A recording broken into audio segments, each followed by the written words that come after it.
Ayan ang aming barangay hall. Magkuha ng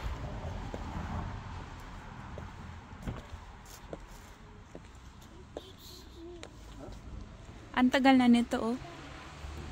1674. Wow. Tagal na. Yun to yung ano daw. Pang ano ng wine. Dat ginagamit pang ang tawag dyan. Para gumawa ng wine ano. Wine. Yan dyan. Yan. Wait lang. Hindi ako makadaan. Basa kaya so ano. Basa ang ano yan. Ang awot. Ang galing no.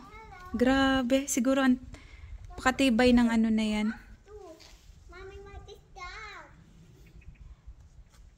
Ang tibay ng wood na to.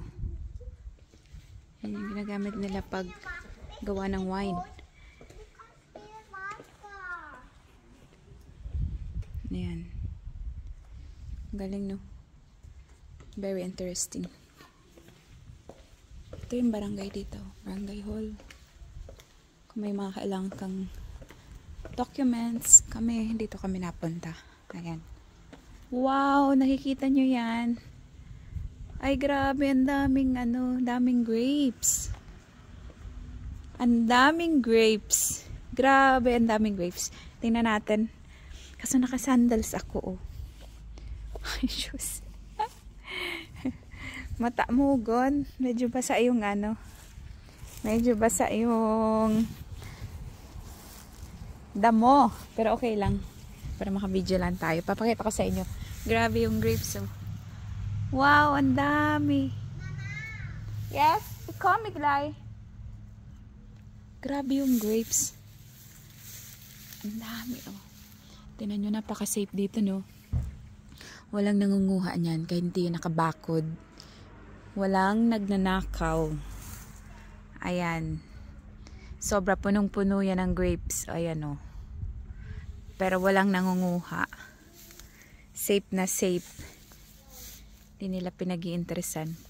Pag hindi sa kanila. Diba? Sana all. What is that? For wine, anak. Para sa wine, paggagawa ng wine. Ayan, ang dami. Grabe talaga, ang dami na, no? Ang ganda ng mga buti pa to, hinog na. Yung wine sa bahay, yung tanim namin. Wala pa, hilaw na hilaw pa. Kasi first time niya mamunga yun eh, kaya siguro ganun. Ayan, oh. Dami. Siksik, liglig talaga sa bunga. Ang dami pa naman. Sige. Sige po. Patayin ko na. Shinare ko lang sa inyo ang aming paligid dito sa malapit sa amin. Sige, bye-bye.